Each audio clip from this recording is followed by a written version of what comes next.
everyone, and welcome back to Thursday Storytime. My name is Allison, and I work with Jennifer in the Education Department at Iris. And every Thursday, we come to this YouTube channel so that we can read a book and practice English. So as you read the words, you can hear English and you can see the English so that you can practice with you or your family or your friends. Before we begin, I want to remind you to put on your closed captioning. It's the button at the bottom with the 2 C's so that you can see the English as I say the English and as you hear the English. It'll come on the bottom of the screen so that you can practice. And I'll be pointing to the English words on the pages of the book as well. The book we're reading today is called The Smallest Bear. And it's written by the authors, the people that wrote the book, Mangan and Joanne Moss. Now, we've read a story about 3 bears before, and so I'm hoping some of the vocabulary in this book you will remember. This is the front cover of the book, and there are 2 bears. One big bear and one small bear. This is the spine of the book, and it has the title or the name of the book, The Smallest Bear, and the authors, the people that wrote the book, Mangan and Moss. And this is the back of the book, and it tells a little bit about the story. And there are 3 bears sitting in the grass with lots of flowers. So let's open the book so that we can read about the bears. This is the inside of the book, the first page, and you can see there are lots of trees and another animal, a moose. Moose. This is the front cover of the book, and it has the title again, The Smallest Bear, and a bear holding his feet. And here there's a flower and a butterfly.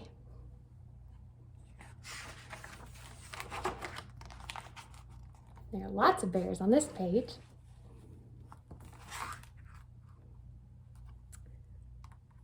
Brownie was the smallest of all the bears that lived in the big wood. He grew so slowly that it seemed as if he did not grow at all. The other young bears would roll him on the ground and play roly-poly with him, and often they would tease him. "You need to eat more honey," they laughed, "so that you will grow bigger." So you can see there are lots of bears, and this one down here, his name is Brownie. And Brownie is small, and all the bears are telling him to eat more honey so that he gets big, and they're playing together.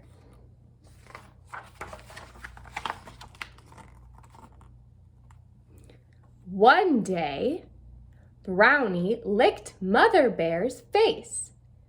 "Yum, you taste nice," he said. "It must be the honey I ate," said Mother Bear.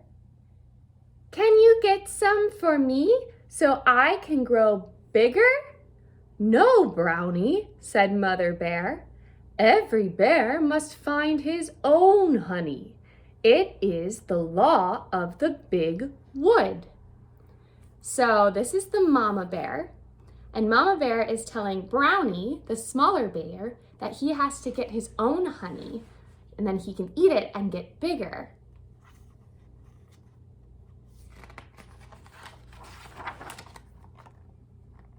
There's Brownie, and there's all the bears under a tree, and if you look closely, there are bees, little bugs that make honey. in the background of the trees. Brownie ambled off into the wood. There he saw some young bears gathered around a tree where bees were buzzing. "Please, may I have some of your honey?" he asked them, "so I can grow bigger?" "This is our honey," said the big bears. "Go and find your own." And they growled at him and chased him away. Oh no. So Brownie, the small bear, asked the big bears for help finding honey, but they're chasing him away and won't help him. So there's another bear and some more bees. Let's see what he has to say. Brownie wandered on. Suddenly, he came across his Uncle Bruin, who had one paw down a hole in a tree trunk. So his paw, this is Brownie's uncle, and he's got his paw in a tree. "Is that honey in there, Uncle Bruin?" asked Brownie. "Please, may I have some so I can grow bigger?" "No, you may not," replied Uncle Bruin. "Every bear must find his own honey. It is the law of the big wood. Surely your mother told you that?" So his Uncle Bruin won't help him find honey either.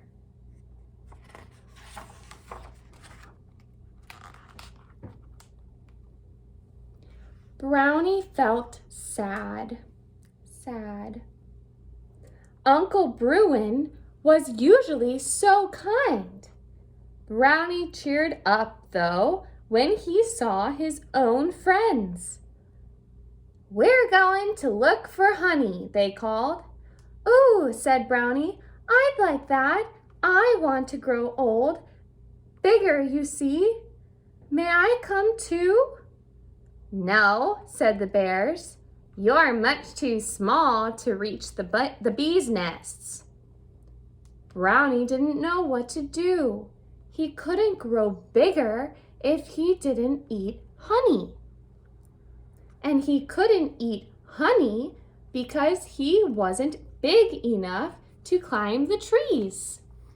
Gosh, so there's Brownie looking sad, and these are his friends. And his friends are saying that he's too small to help them get the honey. So he's too small to get the honey, but to get bigger, he has to eat the honey. What will he do?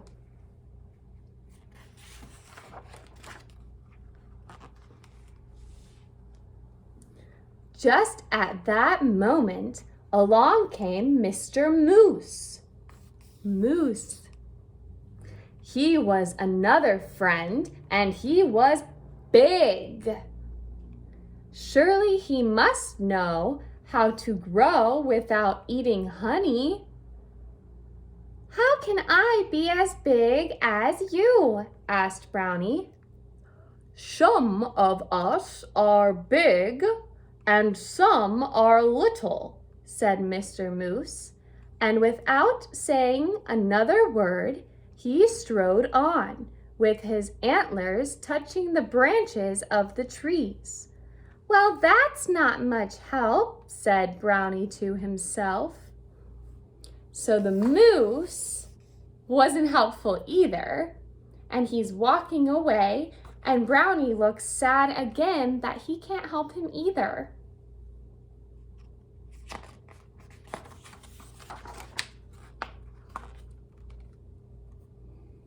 Brownie walked on till he reached the lake. This is the lake, all this water. He stood in the water and watched the fish swimming and splashing. Perhaps they would know how he could grow bigger. "We only grow as big as we are meant to be," said a little fish. You have to wait to grow." "But I want to grow now," cried the little bear, splashing angrily out of the water. So now our friend Brownie is really upset and he's splashing in the water because the fish who live in the lake can't help him either.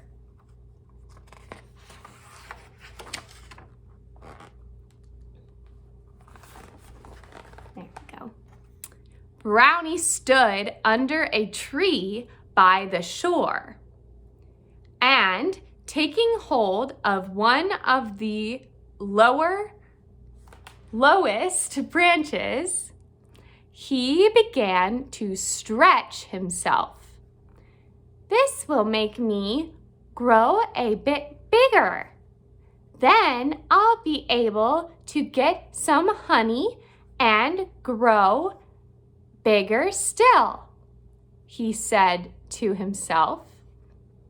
He stretched and he stretched, but he grew no bigger at all. So there he is holding on to the branch and stretching up to try to get bigger. "You do look funny," cried a voice above his head. "Don't let your friends see you. They will only laugh." It was Squirrel. "What friends?" Brownie sat up, and there, coming towards him, were the big young bears who had growled and chased him earlier in the day.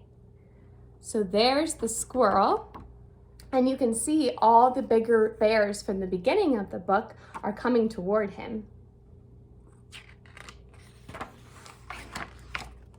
Oh boy, Brownie looks a little scared. "They'll think I'm after their honey again," cried Brownie. "Oh, where can I hide?" "There, over there," said Squirrel, and Brownie saw some large tree roots arching up over the ground. He was just small enough to squeeze between them. "Are you glad now you didn't grow when you stretched?" Squirrel called after him. So there's Brownie hiding by the roots. Roots are at the bottom of a tree. And there's the squirrel telling him to hide from the other bears. And they're outside in the wood or the forest.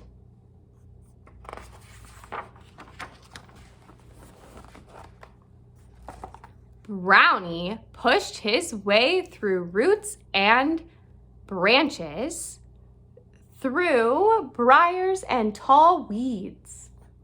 All of a sudden, he came out into a clearing with a lake in the middle.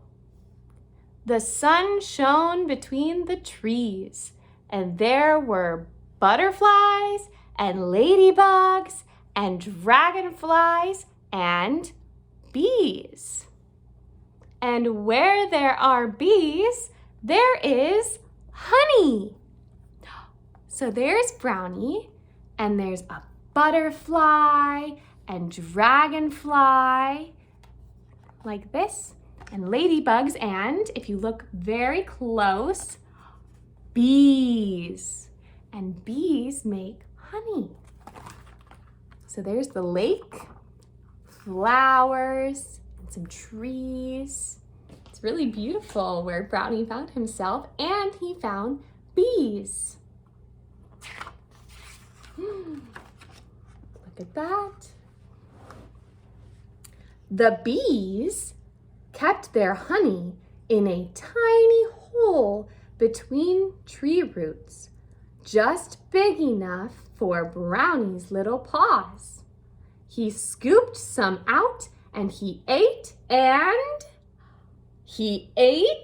till he could eat no more. Then he stretched out in a patch of sunlight and fell fast asleep. So there he is in this picture, digging into the hole for the honey. And he's so happy because he found his honey, and there he is eating it with all the bees. And there he's looking really tired and sleepy because he ate too much. Have you ever eaten too much and gotten sick? And there he is, sleeping under the tree. Look how happy he looks. He has a smile and he's happy. When Brownie woke up, he wandered over to the lake and looked at himself in the water. So there's the water. He was still as small as ever, but suddenly it didn't seem to matter anymore. He didn't need to be big to get honey. He didn't need to be big to be happy. He was all right, just the way he is. And there he is, having some fun. The end. And there's the lake and the wood and the moon, because it's the end of the day. So thank you for joining me and reading The Smallest Bear. And I hope that you and your loved ones will remember that you are wonderful and capable just the way you are. Next week, we're going to read another book, so I hope that you will come back and read more books to learn English here at this YouTube channel, Thursdays at 8:30 p.m. Goodbye, everyone.